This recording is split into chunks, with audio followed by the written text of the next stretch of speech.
Okay guys, Rainbow Body Retreat, January 2017, Day 1, Talk 1.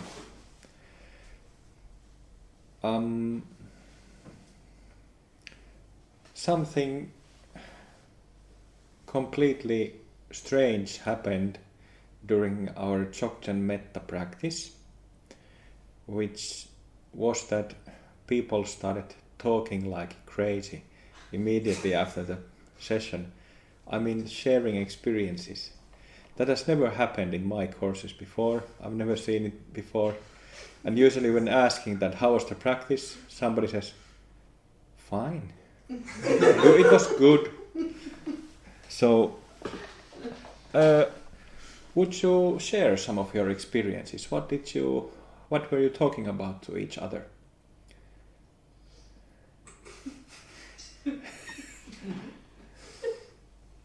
Say something.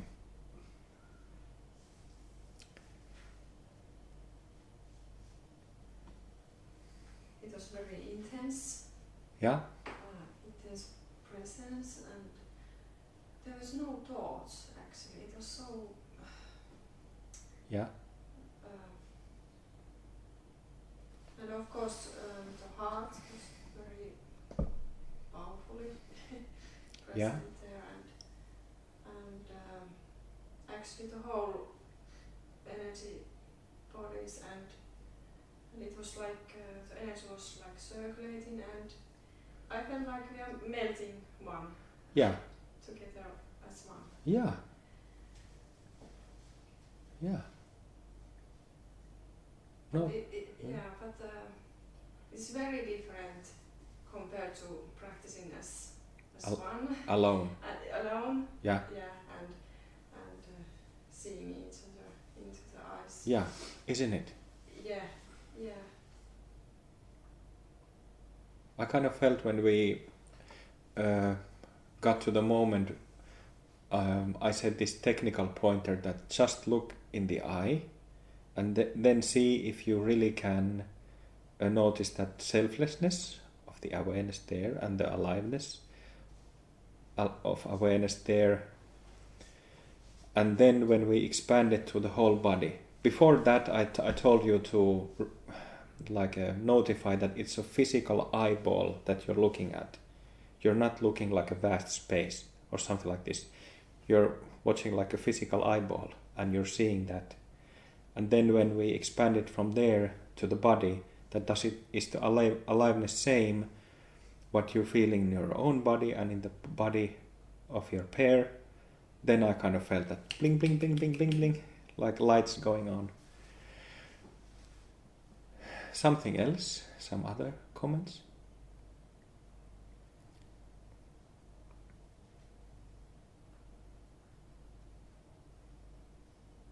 Joy and smiling and Yeah. All the good things. Any stresses? Any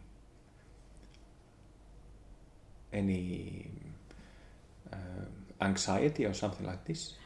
Not at all. Okay. But something maybe came and went. Yeah. Very rapid, like passing things. Like some shadows. Yes. Yeah. Shadows that kind of flash by. Yeah. Yeah.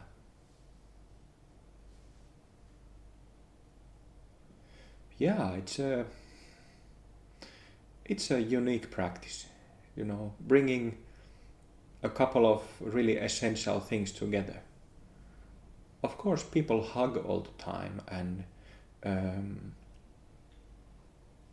at least maybe in some new age circles they do sessions where they stare each other's eyes and melt and stuff like this. But yeah.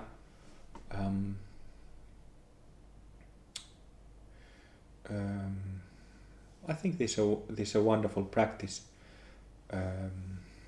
Like Tia said, that it's very difficult compared to sitting alone. Very, not difficult, different. Very different to sitting alone. I think one thing is there's more alertness. Your Okay. attention doesn't sort of fade and drift at all. Yeah. That's one thing. The other thing is that, in my sense of it, is that it's not interpersonal so much as transpersonal. What's the meaning of those words? I don't know.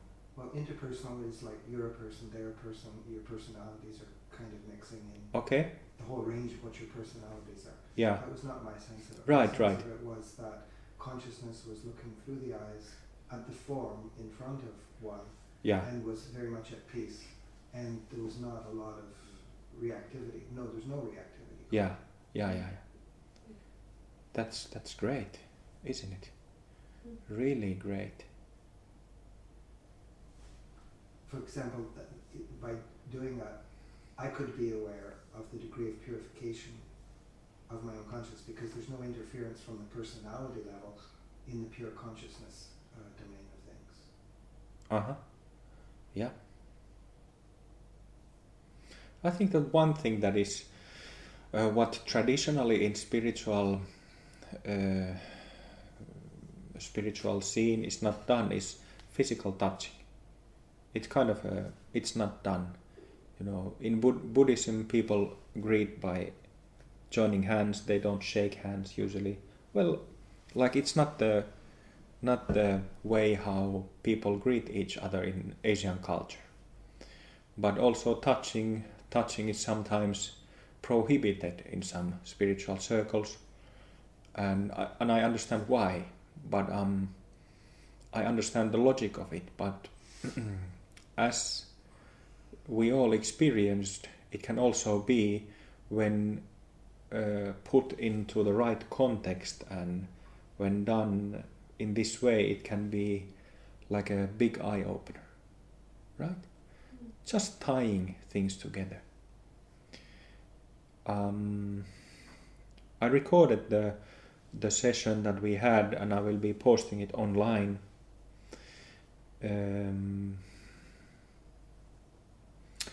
I wrote down a couple of things that I wanted to speak about, and one of the things that I jotted down, was the meaning of Buddhahood in the life of a common layman. The meaning of Buddhahood in the life of a common lay person. So,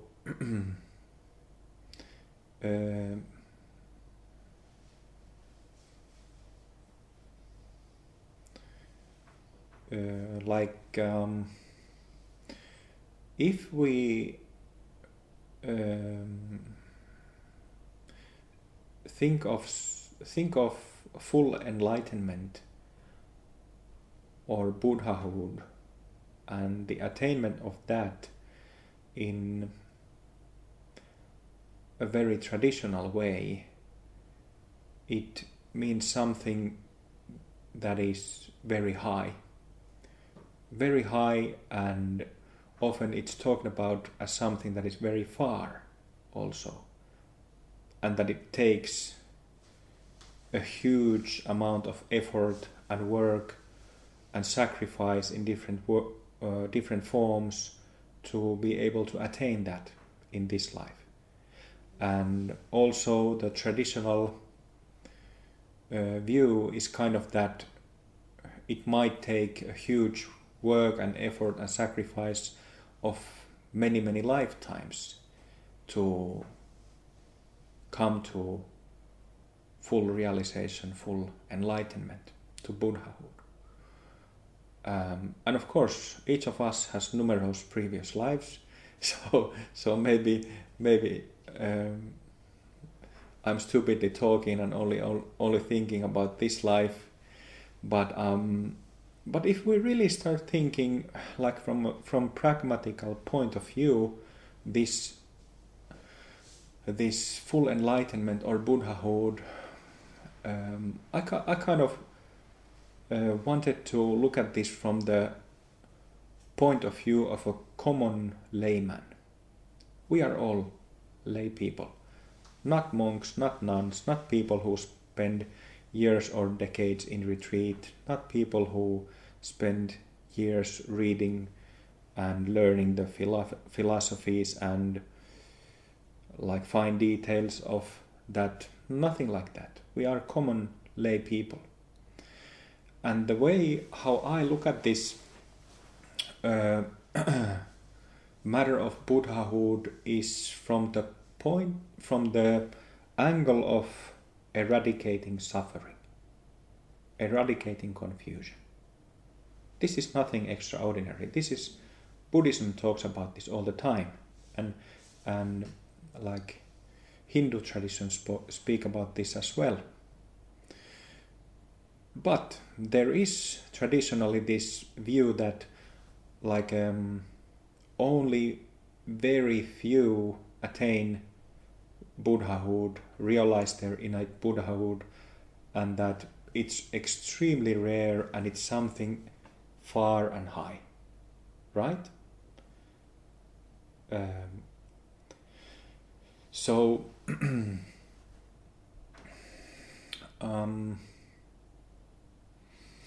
just kind of, I'm just thinking about this theme in like a very nut and bolt way, really simple terms, trying to make sense of this thing. You know, to me it never made sense that I refuse to start to believe that our own innate nature, we are not talking about some state or presence that is difficult to find, that is hard to find. It's the opposite. Rigpa, our awareness, it's so obvious.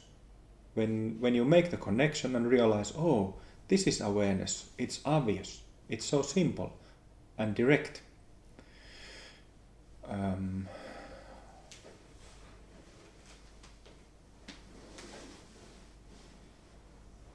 So it never made sense to me that, okay, practice this life in a retreat and 100 lives more or 7 lives more or 1,000 lives more, and then you will attain Buddhahood or you might attain Buddhahood. To me it never made sense. I just, through all these years I've thought that it was nonsense. It doesn't make sense, you know. So, and I suppose that this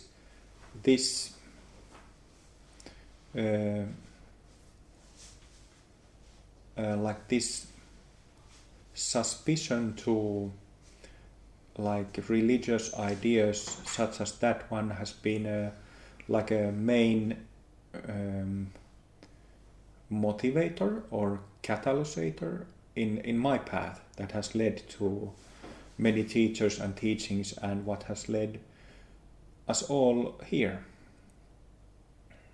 So eradication of suffering and confusion, which means eradicating dualism from our mind, which in other words means realizing emptiness, as they talk in Buddhism, or realizing selflessness, anatta or shunyata.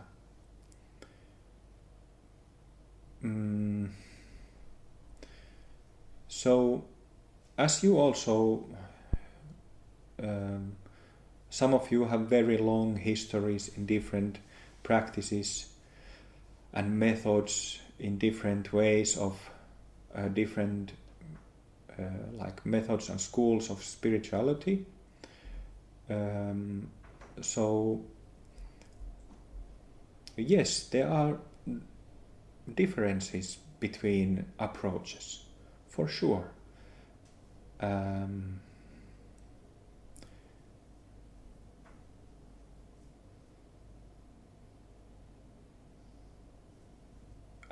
what I've said before is that like spiritual methods can be technique-wise can be like very elaborate, very complex, can have many parts, and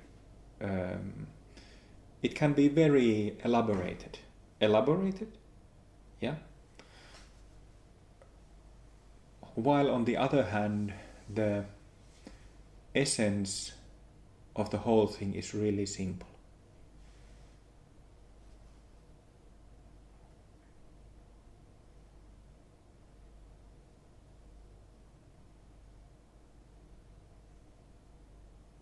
It's like it's too simple. You know, there must be a trick, you know. It cannot be that simple. But it is.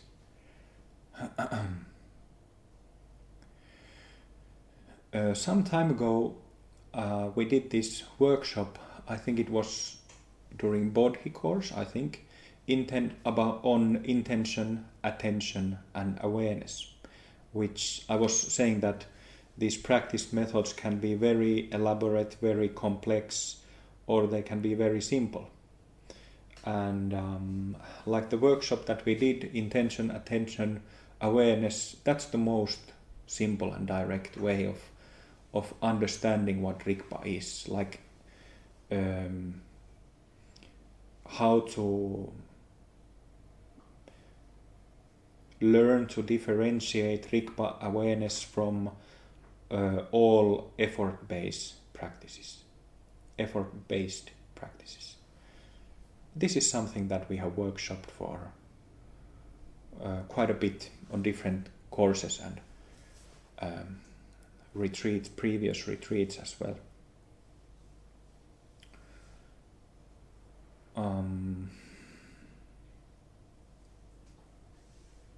The meaning of Buddhahood in the life of a common layman. I always make jokes that I buy books all the time but never read them. So I'm not a scholar type or an academic.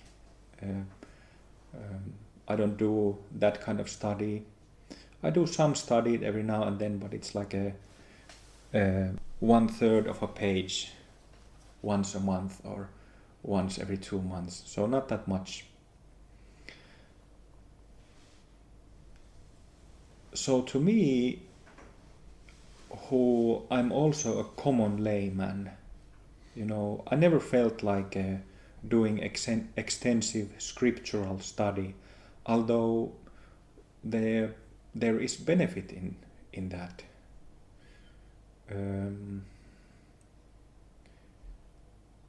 But I kind of felt like I wanted to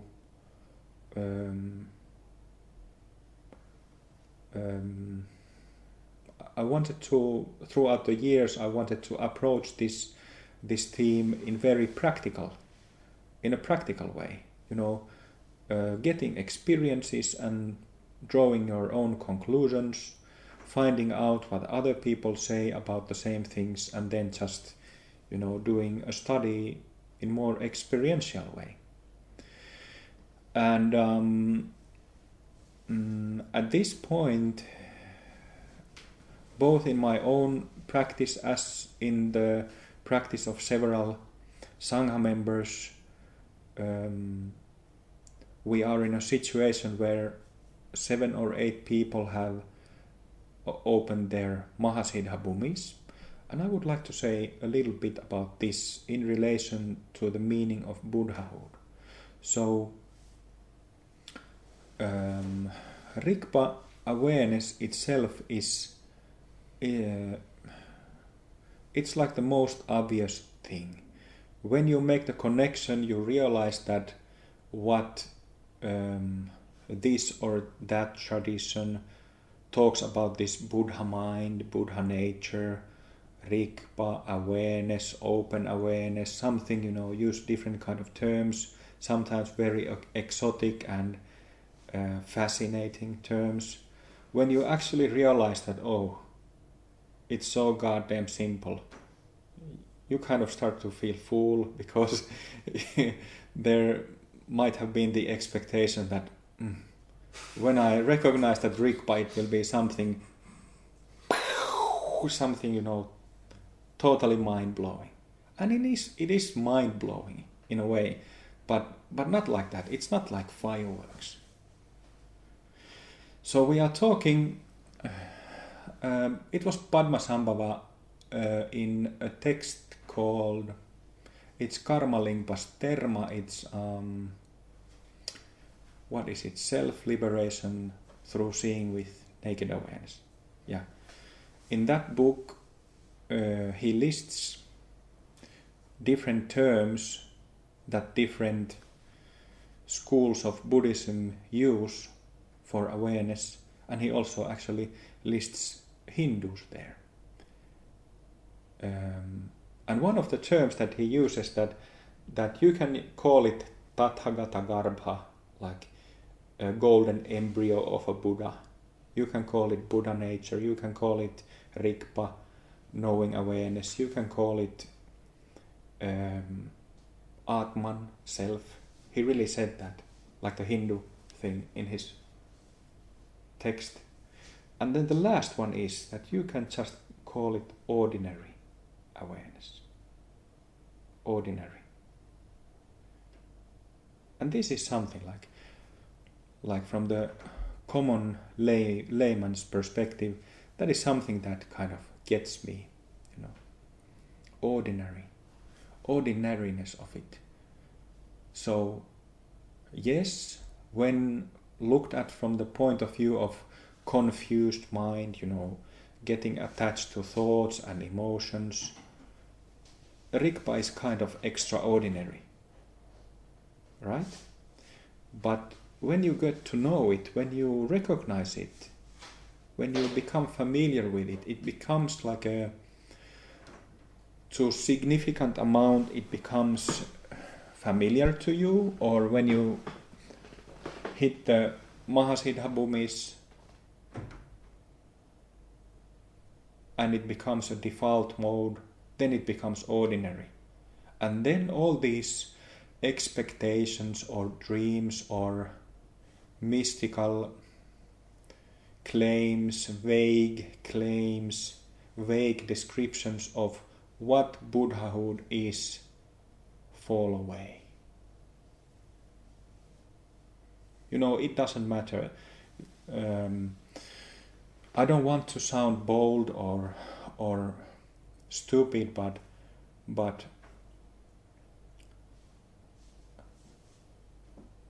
sometimes this spirit of praise, ylistys, praise, like when, and there's a benefit to praising Buddha Dharma and praising Buddhas, being devoted to Buddhas. There's benefit to that as well. We do it also in open heart practice, but it should be also always put this dualistic praising, showing devotion to Buddhas or Padmasambhava or high lamas or high gurus, his holinesses, stuff like this. It should be always seen, this dualistic positioning should be seen from the non-dualistic point of view. That we are not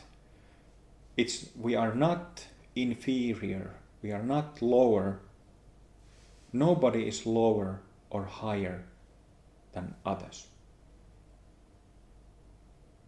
Even Guru Rinpoche, who has attained full enlightenment, rainbow body, is not superior to us. So this spirit of, should I say, unhealthy praise that can be seen in religions can be beneficial to some extent, but personally, if I read something like this from a book that somebody is like unrealistically praising different kinds of stuff, it just feels like, no, that's not the way how it should be viewed. It doesn't feel right. So,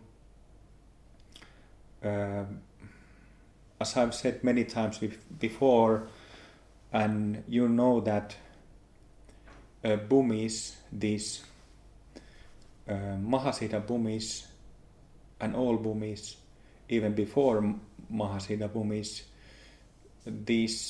they can be visited momentarily, and they can be opened, and then bhumis can be perfected. And then, like if you have a small crack, like a small opening in the Mahasiddha bhumis, it doesn't make you a Buddha.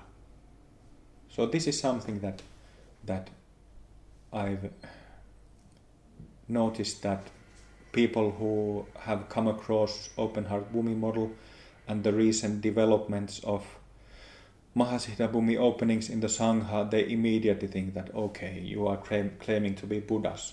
But no, that's not right. That's not correct. So my personal experience has been that with the opening of Mahasiddha Bhumis, awareness itself, Rigpa, it becomes a default mode. But it's just, in my case, it's a tiny crack. It's a tiny crack in the... You have heard me talk about these bhumis as plates on top of each other. So it's just a tiny crack, small hole in these Mahasiddha bhumis. So even though I can testify from my own experience, as I'm sure can others who have gotten to the same stage of practice,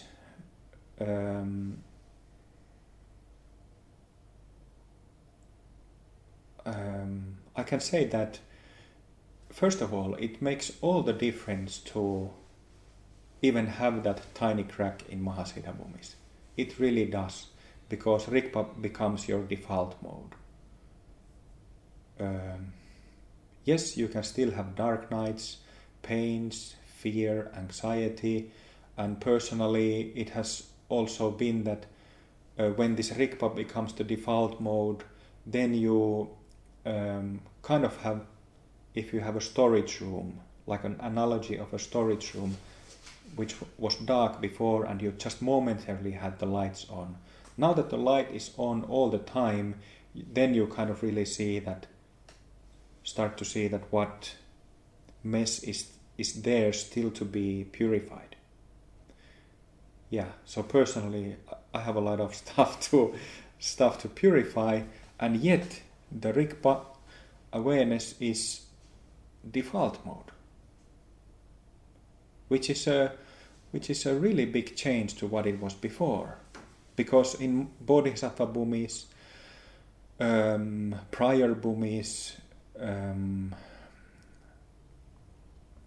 one can have big emotions and mind being confused by many thoughts and all these dark night periods, but then you can kind of use tantric ways or whatever techniques you know to start clarifying that stuff up, or you can then punch through into Rigpa.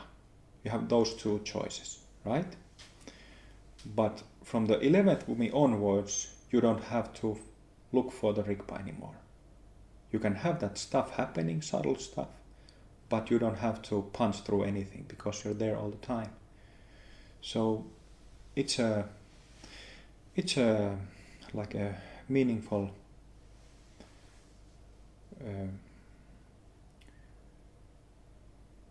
point on the path.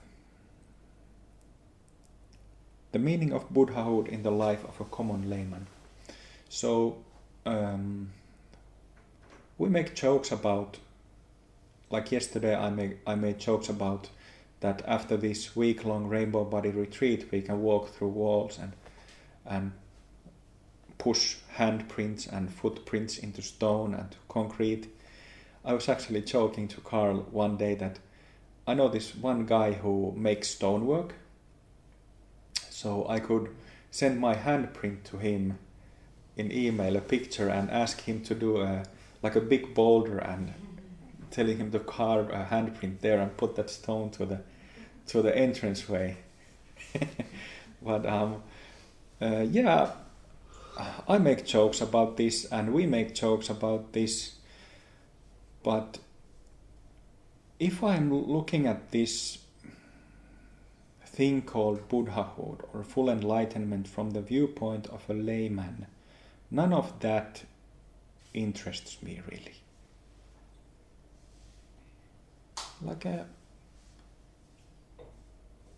Like that's not, it has no meaning or purpose for me personally at all.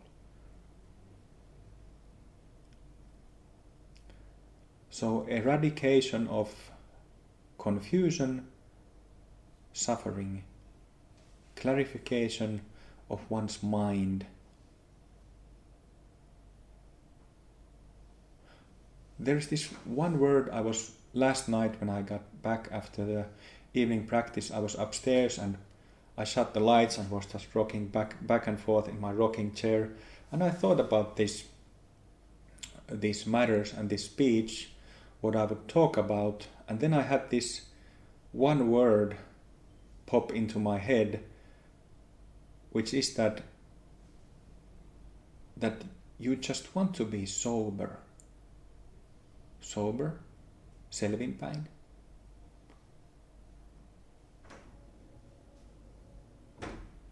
But what I really want is just to be sober. Not be confused or have the mind clouded,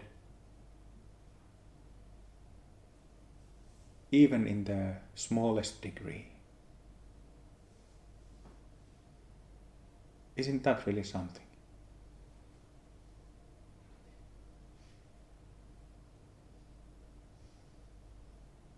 To me, this motivation, it just feels right. Like when you think about this motivation, you hear this click going in your mind.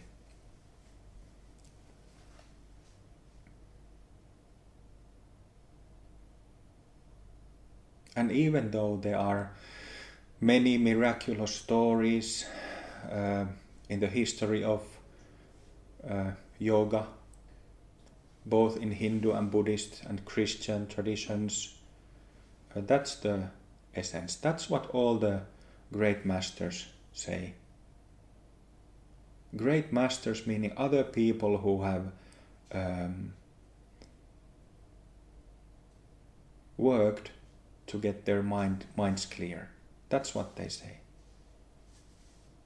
And often you can see great masters say that, yeah, you can, even without being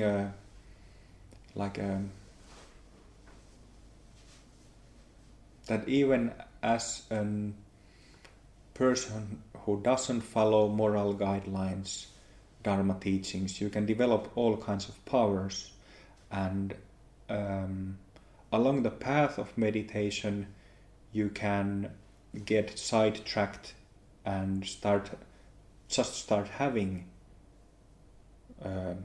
in quotations supernormal abilities, and that way get sidetracked. But they all say that the greatest siddhi, the greatest attainment is this eradication of dualistic confusion.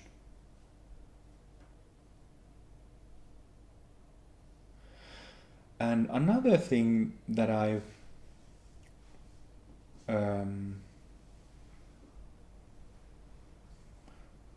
wanted to say in relation to this is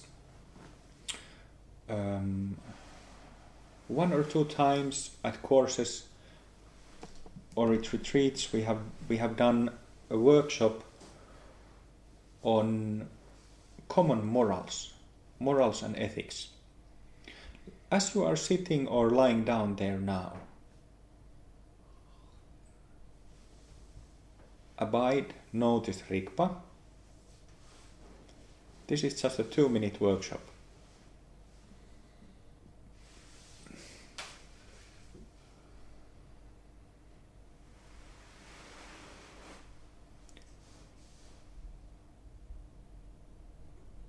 And if you are thinking about honesty and dishonesty as a human being, we all have spoken and acted truthfully in our lives,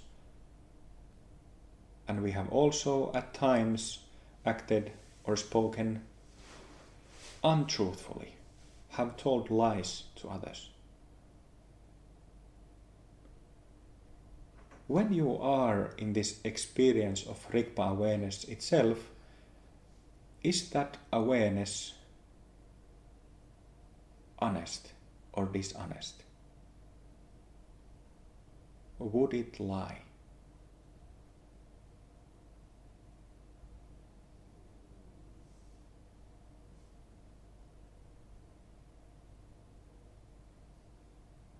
Would it tell a lie?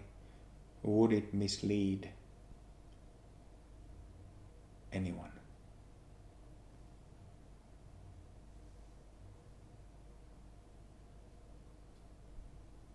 In the Dzogchen Metta workshop, we realized that Rigpa is looking out.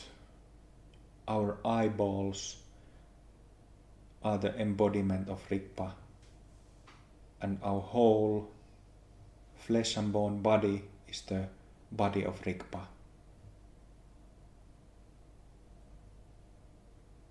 Body of awareness itself. When you are aware,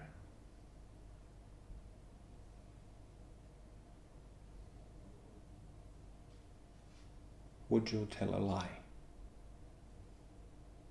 Would you mislead others?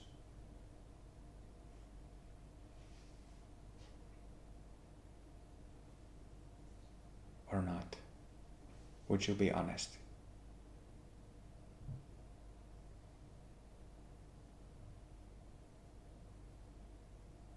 Like when you are aware just now, if you start fabricating, like even playing, like an actor, you would start imagining a conversation with somebody, or just saying aloud that something like telling an obvious lie about something, about anything. How does it feel?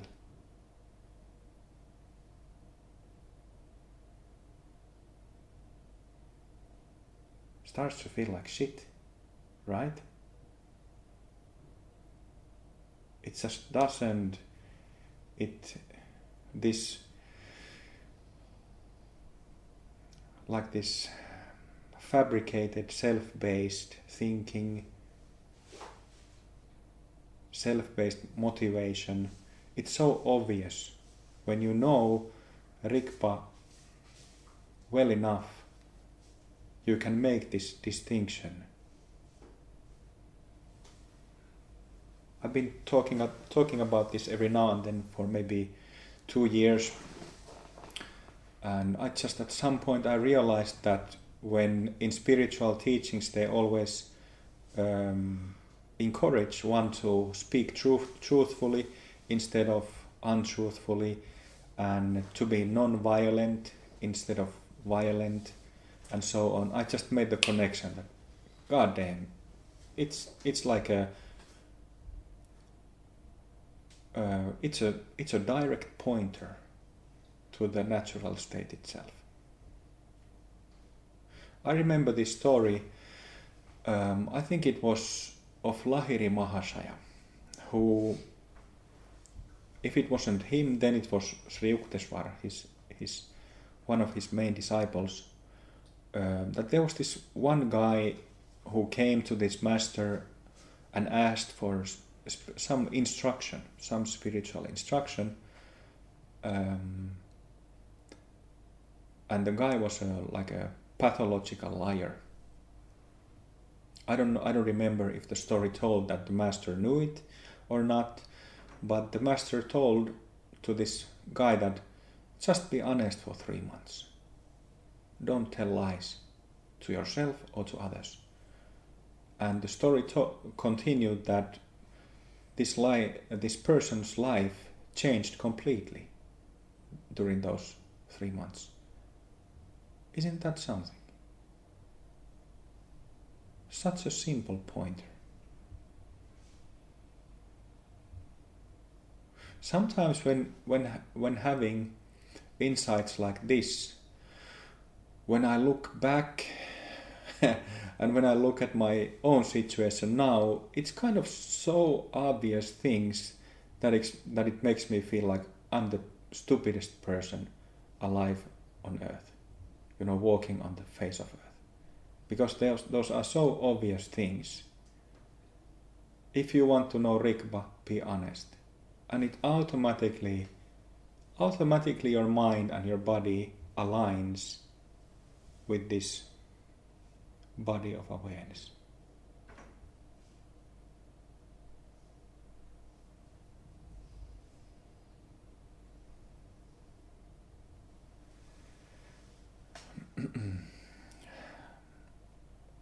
But that's the reason it's not explained like this, but that's the reason why in all spiritual traditions you have more or less dogmatic rules or guidelines. Sometimes it's expressed as more casual guidelines about these universal morals and ethics.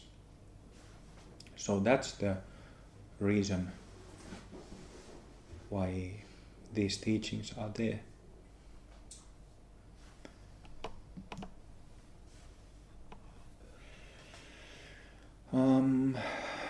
What else?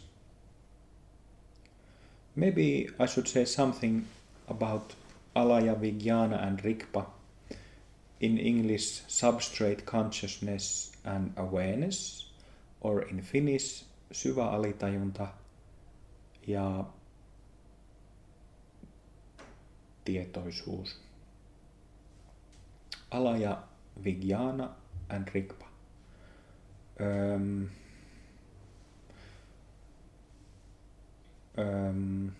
Some of you are on Bodhisattva Bhumis, and I've talked about this a couple of times before. If you haven't listened, that's what I wanted to talk about this. Personally, to me, when the 9th Bhumi opened, there was clearly a difference in the way how natural awareness there was more continuation to it than before on the previous Bhumis, like in daily life. So to me the 9th Bhumi was significant in that sense, which is if you look at Bodhisattva Bhumis, there are 4, 7, 8, 9, 10, and 11th is Mahasiddha Bhumi. So 9th is if you group these Bodhisattva Bhumis, there are lower Bodhisattva Bhumis 7 and 8, and higher Bodhisattva Bhumis 9 and 10. So I remember, is it right that you also had this, that when you had 9th open, then it more like Rikpa became more... It felt like it became clear for the first time. Yeah. That's what it is. Yeah. So, mistaking substrate consciousness, syvä alitajunta, for Rikpa, for awareness, is something that the Dzogchen tradition, masters of the Orthodox Dzogchen tradition, warn about often.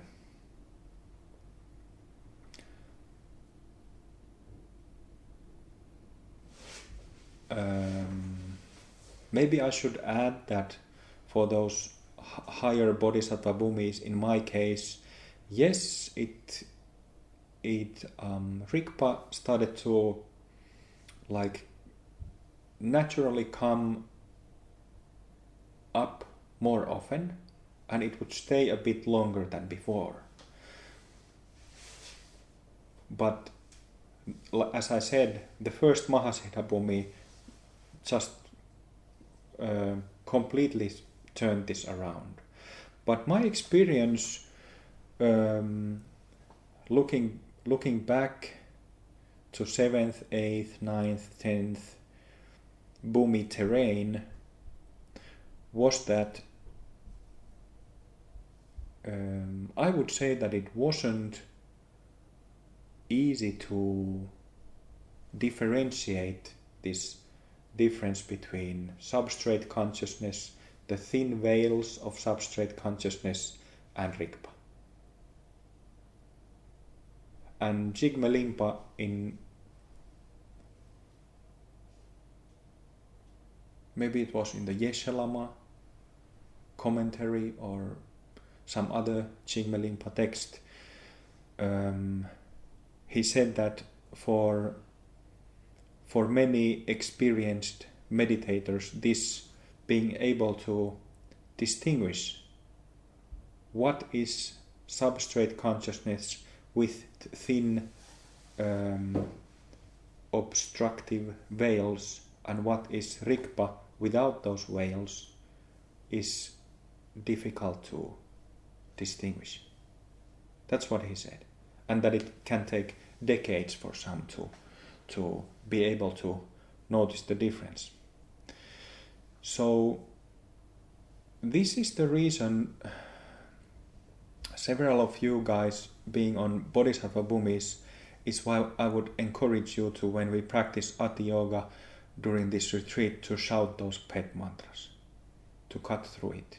Because I think that for several of you it's not clear which one is which. So I wanted to say this, like underline this, that use your voice, use the diamond cutter, and it will get clear.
maybe just a concluding prayer that may pragmatic Dharma, understandable, easily understandable and easily applicable ways of Dharma, ways of understanding the mind, be spread to all people who seek it and need it for the benefit of all beings.